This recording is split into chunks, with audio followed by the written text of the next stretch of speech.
want to welcome everybody. My name is Eugene Turk. I'm the VP of Business Development at Align, and I want to welcome you to our monthly coach webinar for October 2022. Hope everybody's doing well, and thank you so much for joining us here today.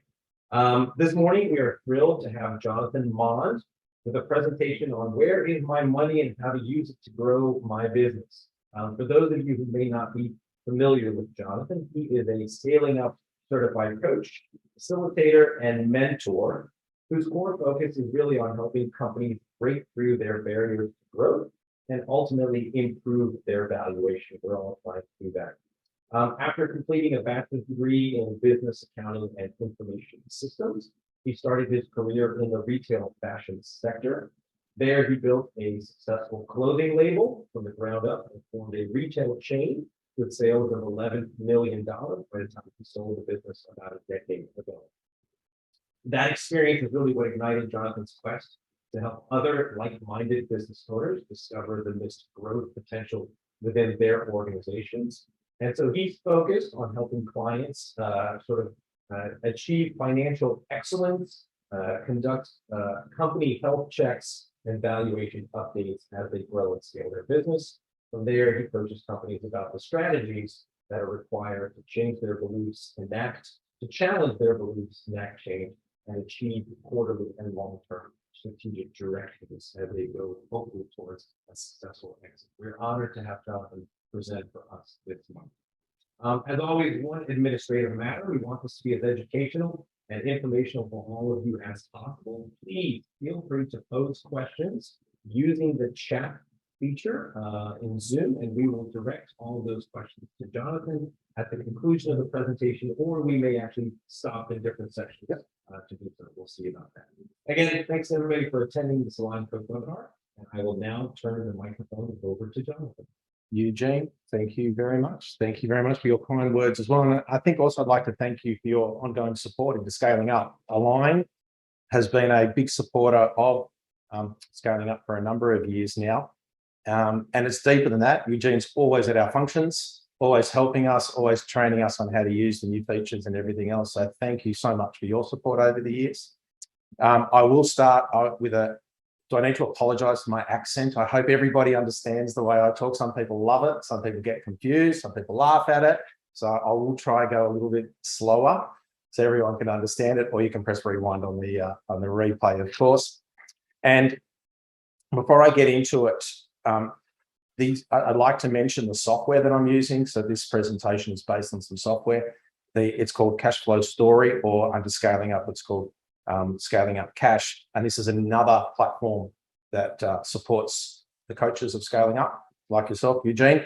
And this particular software is where I've developed what I call creating strategy from your financials.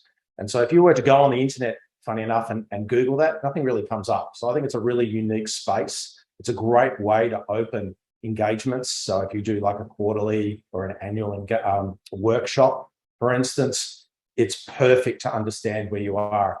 And over this presentation, you'll see I'll do it a number of ways of how you can extract information that can lead to growth, can lead to strategies, to priorities for the quarter, for the annual, and long term. So I'm going to get started. I will have everything available. This is all these slides. I'm happy to give you, Eugene, together with the link for Cashflow Story and the reports. I'll make it all available for anybody that needs it and wants it. All right. So, we're frozen. So yeah, you've mentioned a little bit about myself. So obviously a scaling up certified coach, been doing that for 3 to 4 years now. An MBA as well as an accounting degree. I started a retail fashion business and sold that a number of years ago, and wanted to take that experience and turn that into something that I could help other people with. So I started doing some CFO work using my accounting degree, and then moved across into scaling up and became certified, because ultimately what I was trying to do was take the numbers and turn that into a report that we can discuss. And then I wanted to obviously give solutions to some of the issues that came up. The one thing I did notice is, while I sit here and say I've got an accounting degree, a lot of the world doesn't understand numbers. So I actually think my skill set in all of this is not necessarily from the accounting side, it's dumbing it down. And that's part of the presentation today. You'll see I've taken a lot of the reports and the information and made it really, really simple for people to understand and help people engage with numbers, because I believe that's our scoreboard in any business. It can help you engage and drive the strategy, obviously, for the company. So I'm going to start with a case study. For those of you that do look at the software later, it's all available on there. We're going to look at a company called Mylock. Now, Mylock is an electrical contractor or products. So they bring in products for electrical contractors. They're a profitable business. They are growing. And I've written here they strive for 45% opening gross margin GM. What that means is all sales and orders that go out need to have 45% as a margin, as a gross margin that they're striving for their business. All right. That's all we pretty much need to know from their perspective. The report obviously treats everybody the same. So let's have a little bit of an overview of the company. And this is what we call our summary, your profit story. We can clearly see the revenue. They're a $24 million business. They've had an increase of $2.5 million over the last year. Their gross margin has improved. It's gone to 37. Remember, they try and strive for 45, so they've lost some margin along the way. They've got an operating profit and a net profit that's improving. And ultimately, this is a good company. I think if I went around the room and had 100 people in the room, 99 out of 100 say this is not a bad company. They're doing some good stuff. So based on that, this company has a valuation of around, if we took the numbers around either 4 times or 5 times, which I like to look at, you can see here it's about 4.8 under 4 and 5 under 5 times, it's about 7 million. Based on that, for the purpose of this, what that actually tells me is what the owners would be left with. This is minus the liabilities in the company, et cetera, et cetera. So yes, if I do 4 times time the profit, it should have been around 8, but they've got liabilities. So this number here is telling me what the owner's going to be left with. And I prefer this because at the end of the day, that's what we're looking for. Cash in hand, what are you left with? For the sole purpose of today, let's just focus on the final number. The calculations I'm not too stressed about and worried about, but let's have a look at that. So we've got about a 5 million or anywhere from 5 to 7 million on this business. What's really interesting around all financials is there are 7 drivers. There's 7 levers that we can pull or push within an organization that can actually impact the business at any one point in time. Of these 7 levers, 4 of them can impact the cash and profit. So that's our price. We can improve price. We can improve volume. We can improve our cost of goods sold. And we can obviously play around and improve our overheads. When we push these drivers, they improve, obviously, cash and profit, and we measure that in percentage. When it comes to the other 3, which is our receivable days and our AR, our inventory or work in progress, and our payable days, we measure those in days. So there are 7 drivers, and this is the basis of our strategy discussion today.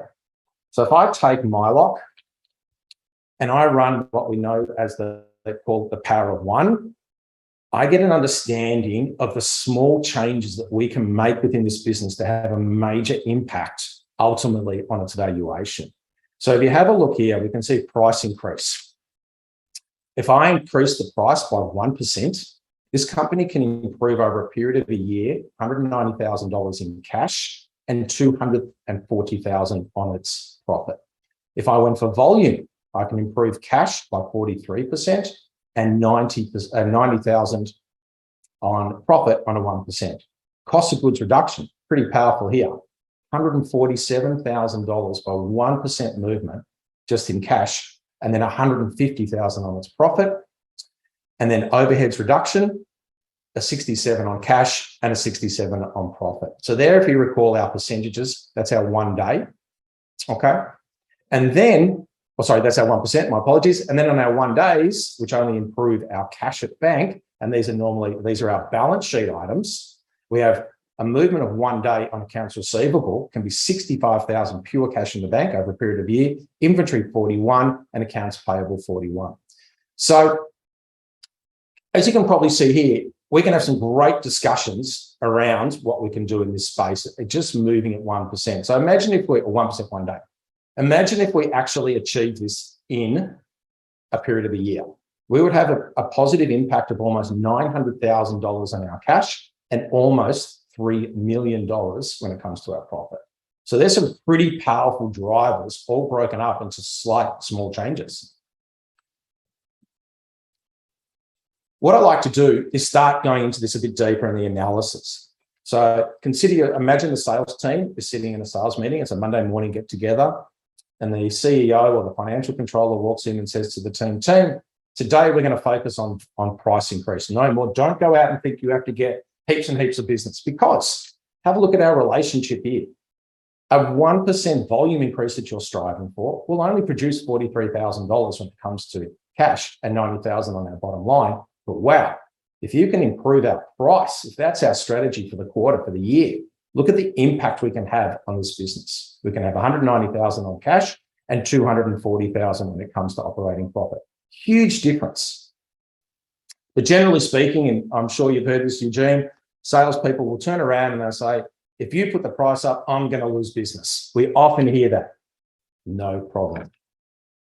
If this company, Milo, puts its prices up by 1%. Now, I'm just going to interrupt from the perspective of a scaling up coach. I'm yet to see real damage done on a 1% price increase. Okay, most people look at it and go, oh, okay, and don't even think twice on it. We still actually can lose 2.6% of our sales and still end up in the same spot. So from a perspective of strategy here, I can clearly say, go for it on the 1%. Let's monitor the volume decrease, because we've still got 2.6%. Now, ultimately, we end up in a better cash position anyway. So it's no disaster. As I said to you, experience has said to me, I've never seen this. I just want to show the importance of this to our sales team in their thinking. We'll never not improve and go after volume. Don't get me wrong. But it's a great thinking piece for the sales team in some of the things they're trying to achieve. And in particular, from the CEO, if he's going to drive something, what can we actually drive? We mentioned before cost of goods sold, cost of goods reduction, a 1% improvement is worth $147,000 on cash and $150,000 on our profit. If you recall, we strived for 45% opening. We wanted to sell it at 45%, but our final year projection or final year numbers ended up at 38%. While it was improvement on last year, there's a gap there of 7%. I call this the leaky buckets. So we've lost somewhere along the way, whether it's stock management or inefficiencies, we've lost 7% of the margin we were striving for. We've got 7 holes that we can plug. Now, this generally shakes up the team, because that 7% is worth over $1 million in cash and over $1 million in profit. So as you can see, from a strategy perspective, we can sit here and go, whoa, that might be our number one priority for the year. How are we going to improve? Because everything that we can improve 1% towards, and I don't know whether they're ever going to hit the 7%. There's always going to be a loss along the way, but wow, we should be having a go at trying to improve it. And so maybe we might work at 1 or 2% in the first year, but ultimately it has massive impact on our profit and moving forward. Okay. Again, we've had a look at the price, we've had a look at the percentages. What does it look like when it comes to one day? So reduction in accounts receivable 1 day, 65, inventory 41, and obviously accounts payable 41. So now that we know the numbers, what I like to do is take the team and put a chart together. Okay, if you have a look over here, we've got our driver, our price on the left-hand side. I've got price, volume, COGS, overheads, receivable, inventory, and payables. And this is a workshop. This is the Power of One workshop that I hold. And across the top, we have our values. We know that cash and profit for each of these areas that we want to drive. And this is actually taken from a live one that I actually did, not necessarily related to Mylock. It's here for today just for the purpose of understanding it. And we take our drivers and we sit there, and this is probably a 2 to 3 hour session. And my goal is to facilitate conversation around improving those areas. So let's have a look at price. What can we do? There's a whole lot of different things that we can do. The most obvious is just put the price up. But there's other things that we can do. We can do some pricing psychology. We can review all the prices within our SKUs. In other words, are there some that we're not getting enough of, enough value out of? Can we improve it there? There's a whole area of different things, category discount differentiation. In other words, are we giving away some things? Can we start playing around and working it better? Just conversation around how we can manage different things. We've got insurance options. You can add insurance, but this is an online business, this particular one. So they could add an insurance option at the end where hopefully they can make some money as well on their products just by purely adding the insurance. So suddenly we've got all these different options. Volume, can we work, bulk buying options, club membership? How can we improve social media to get our volume up? State-to-state strategies, should we move across to Amazon? Online finance options. Cost of goods sold, can we bring in optimization? Can we bring in lean, theory of constraints? What are the better MOQs? So management of our stock as a whole, supplier consolidation strategy, a whole lot of different areas. Again, operations had a big part in this, sales had a big part in price and volume. Overheads, can we review all of the overheads that's going on? Can we shift things to contractors? Can we take things in-house or out-house? What are the different areas we can play with? Have we got our automation up to date? Have we got things running smoothly? That's our price. That's our cash and our profit areas. Then, of course, we've got our cash. What can we do to improve our cash within the business? So supplier terms under payables, better inventory management through reporting, et cetera, et cetera. Receivables, this particular company was a online business, so receivables weren't a big part of what they do. So post 2 hours, we've suddenly got 10 to 15 options that we can start playing with in driving our drivers that we looked at, the 7 drivers of any financials. Then we allocate it to individuals. We give them tasks to do over the quarter or whatever period of time that we need. And suddenly we've created a strategy for the whole year. We've got things that we can do to improve our profit and our cash. So what happens? Let's go back one more slide. I've decided with this company, we made a decision that each of these should push half a percent on our percentages, and then 1 day on our inventory and payables. So if I add them up, I've got 1, 2, 3, 4, 5. Let's have a look here under price. We've got 2.5% increase on the price. Volume, we said we can improve it by 3. Cost of goods reduction, we're honing into 3% reduction. Overheads, we should be able to strive for 2%. Then we've got inventory days we're going to improve. We're going to improve our accounts payable, push that out by 1 day. If I add all that up, this company opened with $300,000 in the bank. The power of one impact based on these minor changes, these initiatives that we created as a team. It only took us a few hours. That's what I love about this, is that I can go from literally 0 to 100 in a day when I get the numbers right in the system and produce the report. We can all work together. Suddenly I can have this company strive for up to 1.5 to 1.6 million by the end of the year, and profit goes from 2.3 to 3.7 odd million dollars. Now, I don't sit there and say we're going to strive for 1.602. We know roughly that it's 1.5 to 1.6. I think that would be an incredible result for this particular organization. If you're the owner, just spend 2-3 hours smashing out these initiatives and then checking in on them every quarter or every month, whatever the rhythm is that you're doing. And if you can strive for that, even here, as you can see, with this powerful number of 1.3 on cash and 1.5, call it on operating, even if we don't hit all of them, we're still going to have a massive impact on this business. And I call that the short-term opportunities for the business. Okay. And what's happened is, based on the current value, if let's say we were running at 4, we've grown this business from around $5 million valuation. We've added, because of the improvement in profit, we've added $6 million through that power of one impact.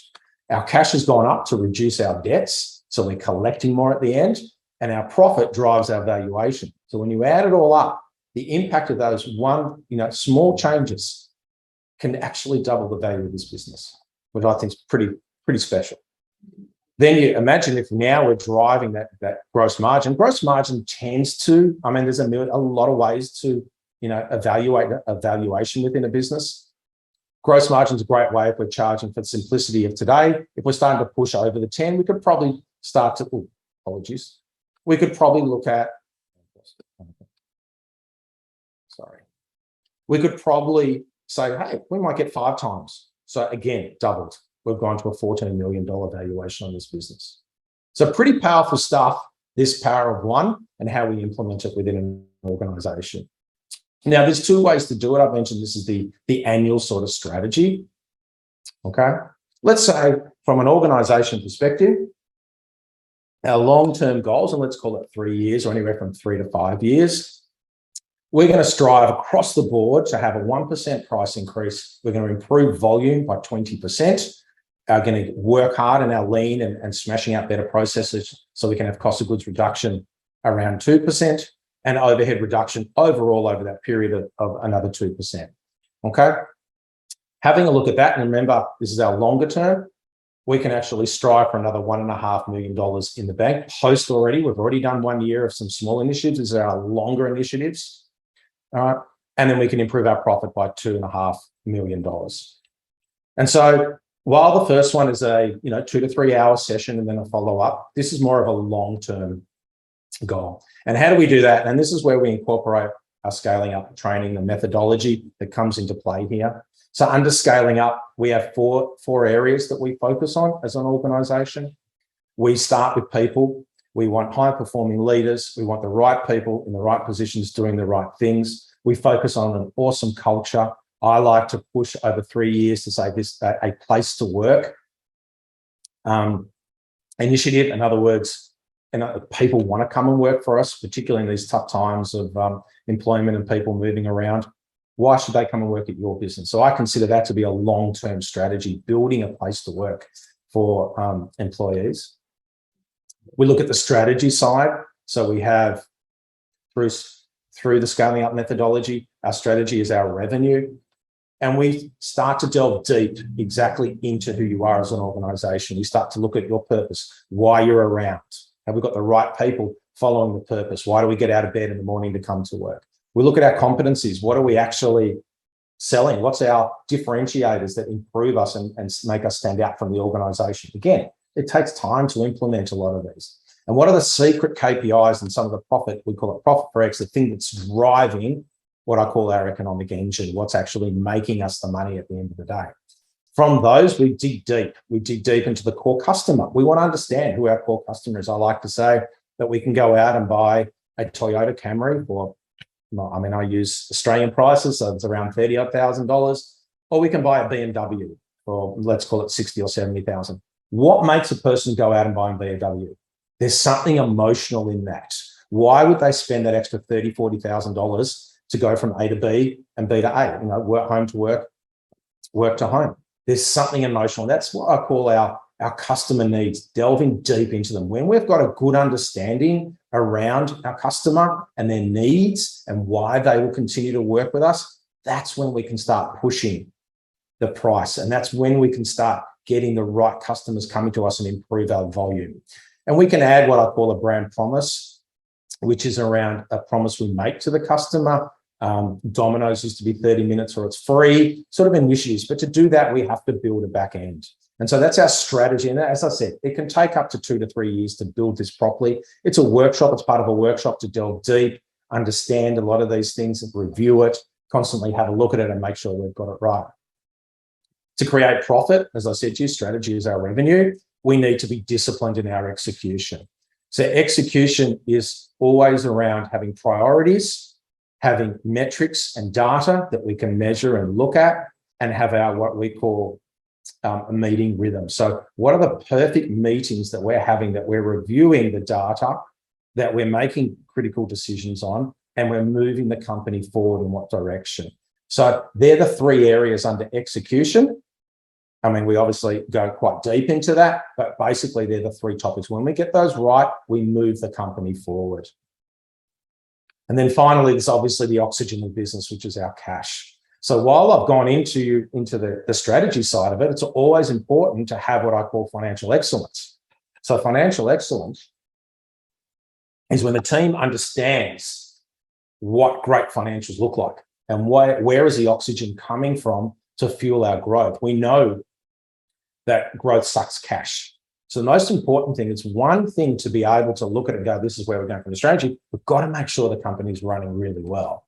So what I do And by the way, after the engagement, we can clearly see that we've improved this business by another, we've had a $10 million impact on the business. If I go back a few, we wanted to have a look at that power of one. We were striving for $2.5 million in profit, 1.5 on the cash.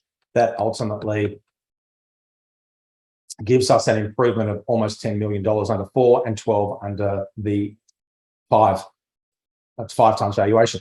So this company is now gone from 4.8 to almost $15 million under 4, 7 million under the 5 to 20 million. So you can clearly see having this methodology and getting together and having all these things and understanding the power of one, so those 1 day and 1% improvements, what impact it has on the business as a whole. So I mentioned that it's important to understand what I call financial excellence. So let's have a little bit of a health check of this particular business. Okay, we mentioned that it's looking good from a profit and loss perspective. We can see that it's grown by 2.5 million. Operating profit and net profit are up, even though we know now that, and gross margin is up, we can improve gross margin, we lose a little bit. We've had some revenue growth, and obviously the revenue growth has gone greater than our cost of goods growth. I give that a big tick. We want economies of scale to kick in. We want processes to improve so that we cash in on our revenue growth. Tick here, loving what I'm seeing here. Revenue growth versus overheads. Overheads has actually grown greater than our revenue. Question for the CFO, question for the CEO, what's happened? Why are you spending more money on supporting the growth, the sales growth at the back end? What's happened? All right, good discussion topic there. There's one that I'd say, right, I need more answers around. What can we do? Let's see if we can bring that back a little bit, at least in line. Working capital. This is a really, really important part of the health check. This is where we understand where our cash is. So we can clearly see the working capital. And how do I work out working capital? It's accounts receivable plus inventory minus our accounts payable. And so our accounts receivable has gone up by $1 million. Our inventory has gone up by 700,000. Accounts payable has gone up by 500,000. Overall, our working capital needs from this has gone up by $1.2 million.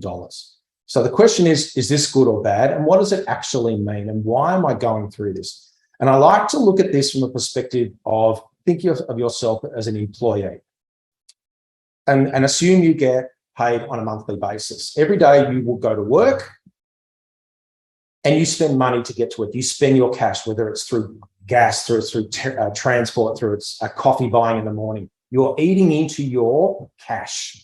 But by the end of the day, you've gone to work. You've earned an income, but you haven't seen it yet because you're getting paid fortnightly or monthly. So from a profit and loss perspective, we look strong. We may have earned $300-400 as an income for the day, but we've had costs to get there. We're profitable at the bottom.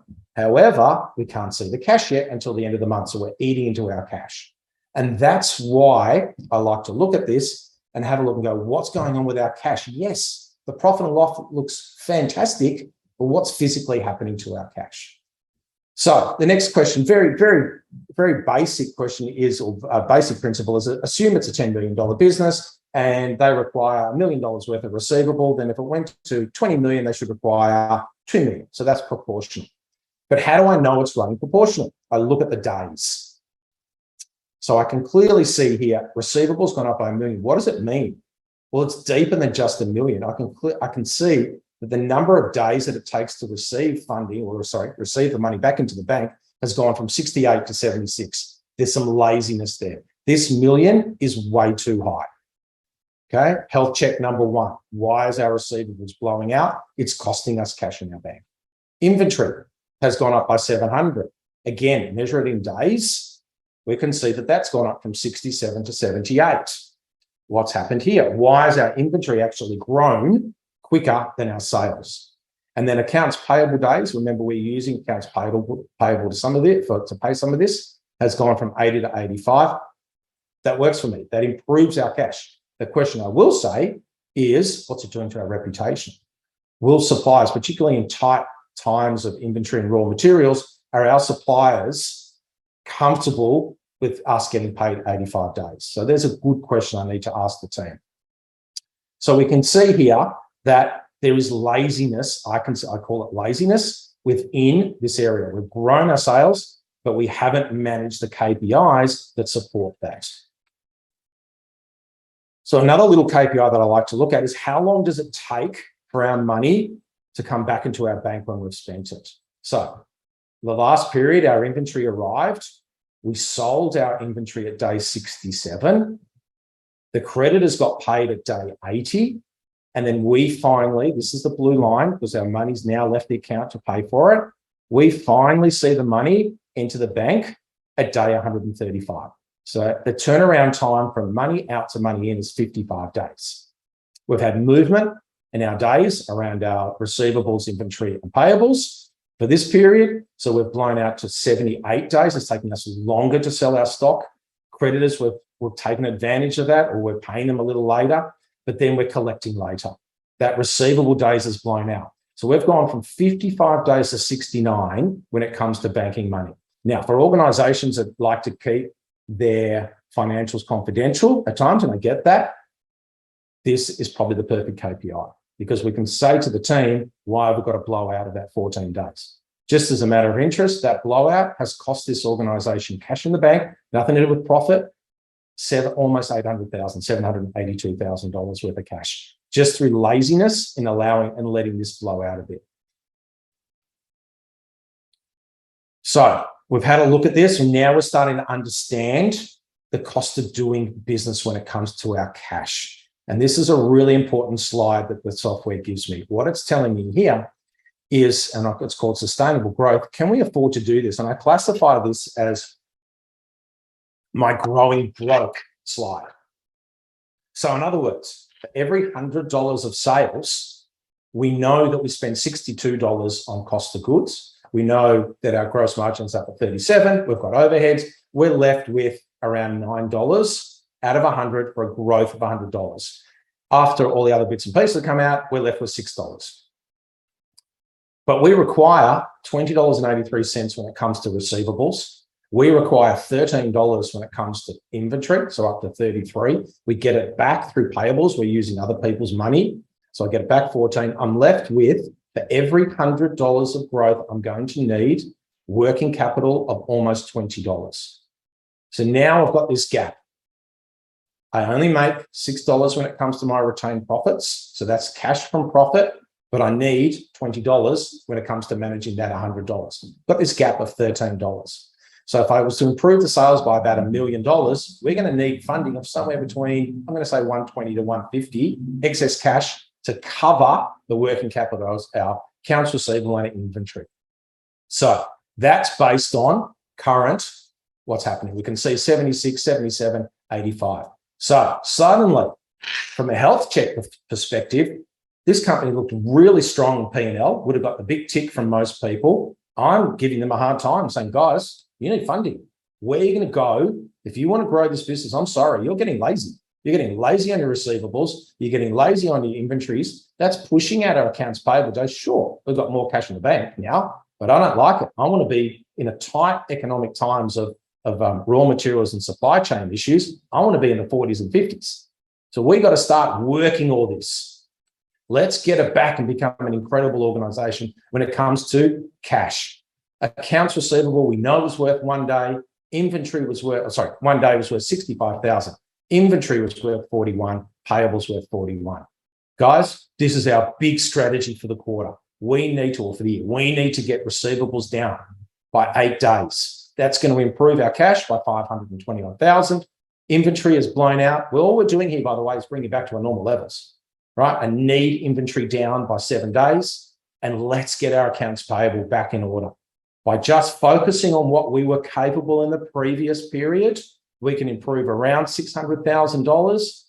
That's going to start improving this company when it comes to the cash and giving us the oxygen for our growth moving forward. Remember, we needed around 150 to 120 to 150 for $1 million worth of growth. So how do I bring this alive? Like everything, we all have budgets when it comes to businesses. So you can see here, I've got a little summary of our budgets.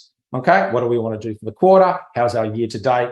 There's what the budget might be. There's our indicators. Hey, anything above the budget is going green. anything in the, arranging around it is yellow, bad, we need to know what's going on.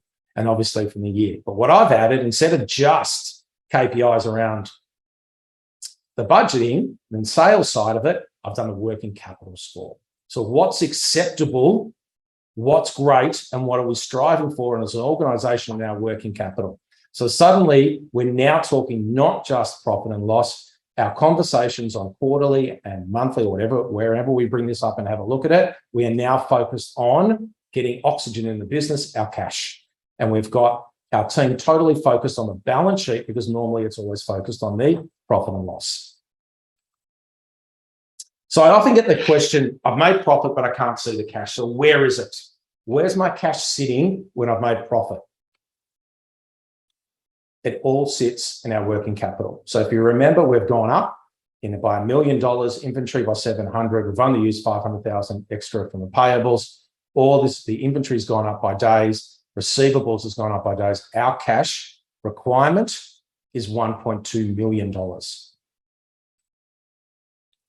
This is around $150,000 worth of profit after everything. Our working capital needs were 1.2 million. Our profit has only, our cash at bank has only gone up by $300,000. So I often get that question, I'm profitable, but I can't see the cash. And this is why. And this is what I call financial excellence in training the team to understand working capital needs, because working capital is holding back our cash at times. And that's holding back our potential growth. And come back to you, Eugene. And that concludes a really simple way of doing a health check and a strategy using our financials.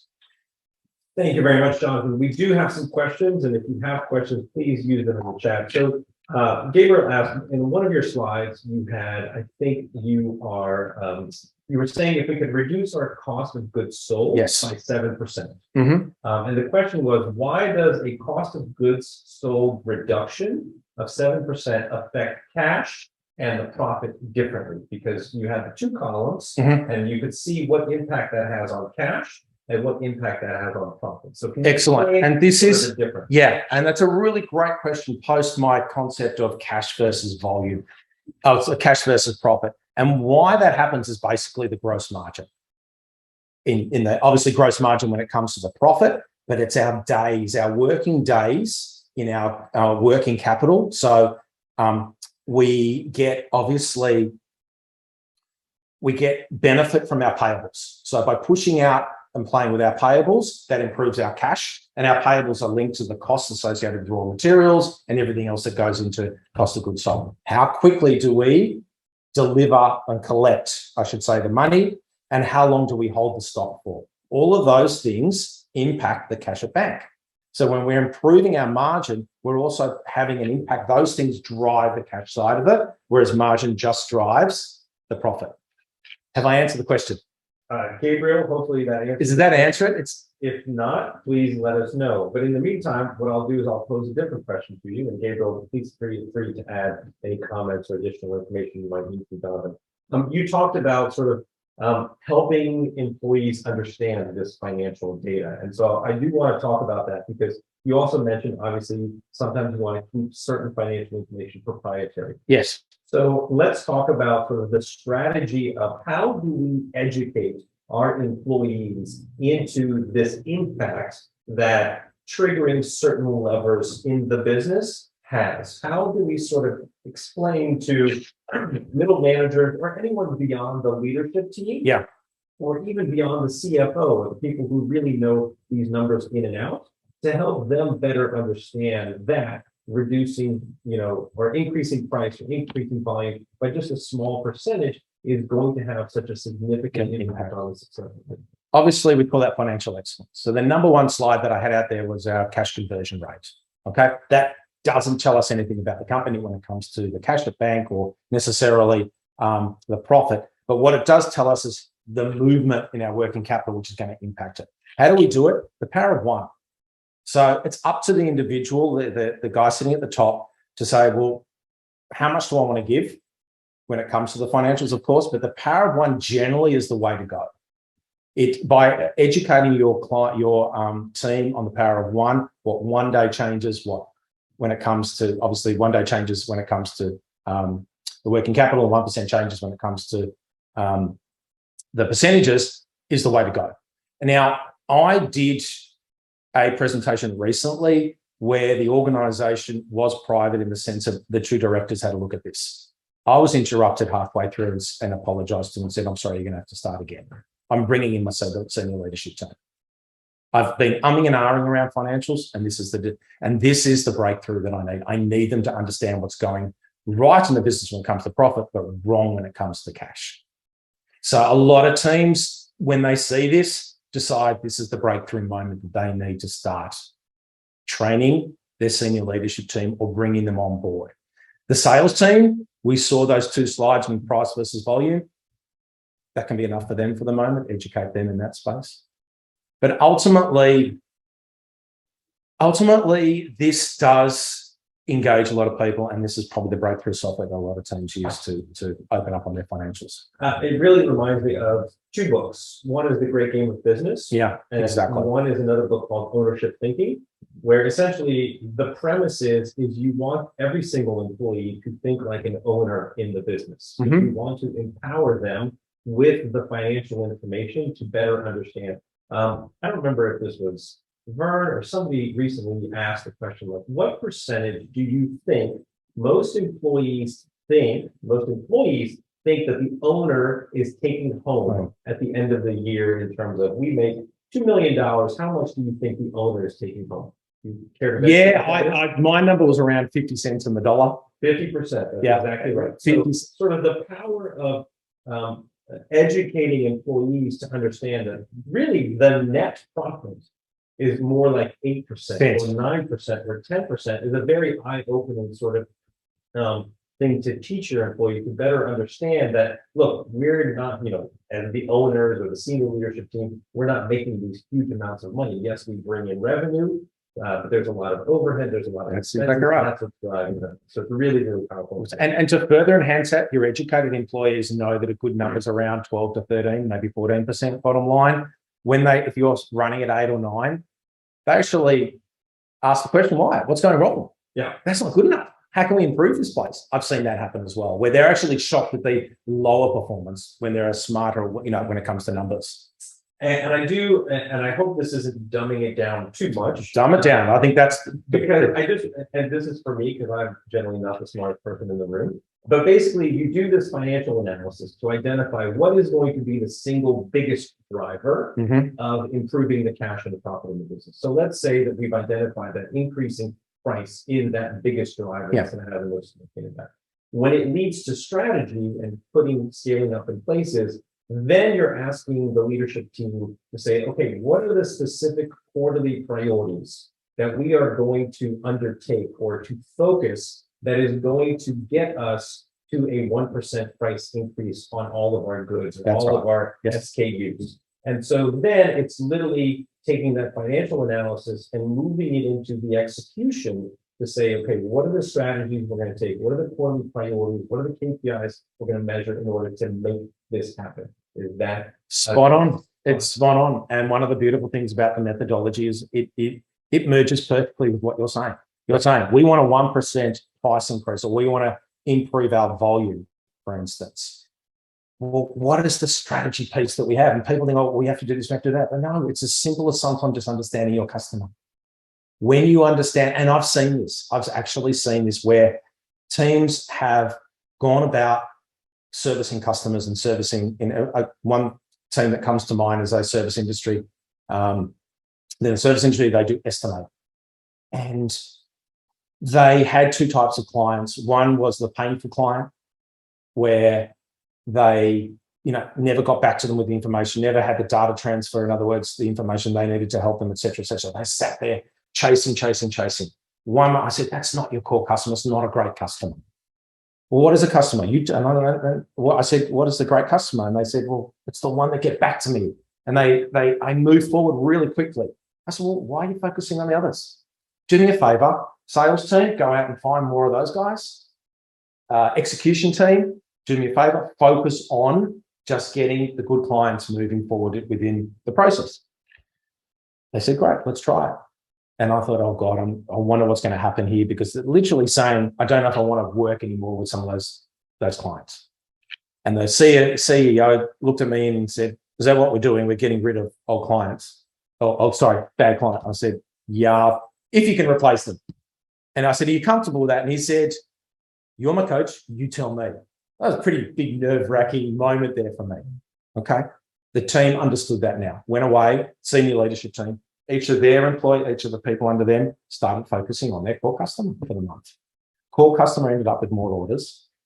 Top line went up by 15%, bottom line went up by 30%. Just with a shift in understanding core customer. Yeah. Let me ask you this question. Does any of this change for companies that are not yet profitable? Does it change? Of course.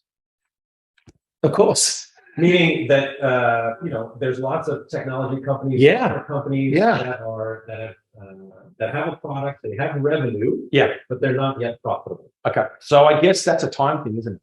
What's going to be them? Is it going to be the running out of cash? Yeah. Or is it going to be the product getting out into the marketplace on time, or getting out there and getting them? So the core customer question's right there. And we had, funny enough, in our session yesterday, and this was I could see the room giving the answer, that the gentleman that asked the question, you worked for a software company and a major success with a product with one client, if you recall. And he said, we thought we're onto a winner here. This client spent X amount of millions with us. We got the product to him. He loved it. We found the big breakthrough software.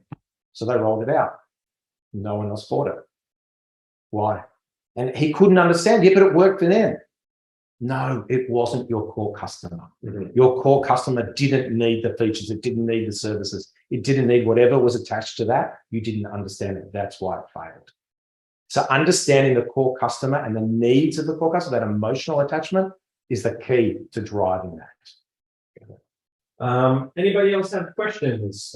Please feel free to chime in through the chat, raise your hand. We have a few more minutes, so we certainly want to sort of drill into Jonathan's experience and knowledge on all of this as much as we can. So if you do have questions, please let us know.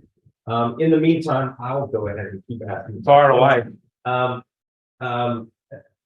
Because typically, if companies have to go out and raise cash, and have to get money and have investors to respond to, again, focusing on the core customer, how do you sort of balance sort of trying to drive revenue by selling product while also sort of meeting the needs of the investors who are sort of on your back about getting that money back? So it's a question of, do we take that cash and invest it into the business in order to feed its growth, or somehow we still have to, of course, get back to our investors who are waiting for a return on their cash?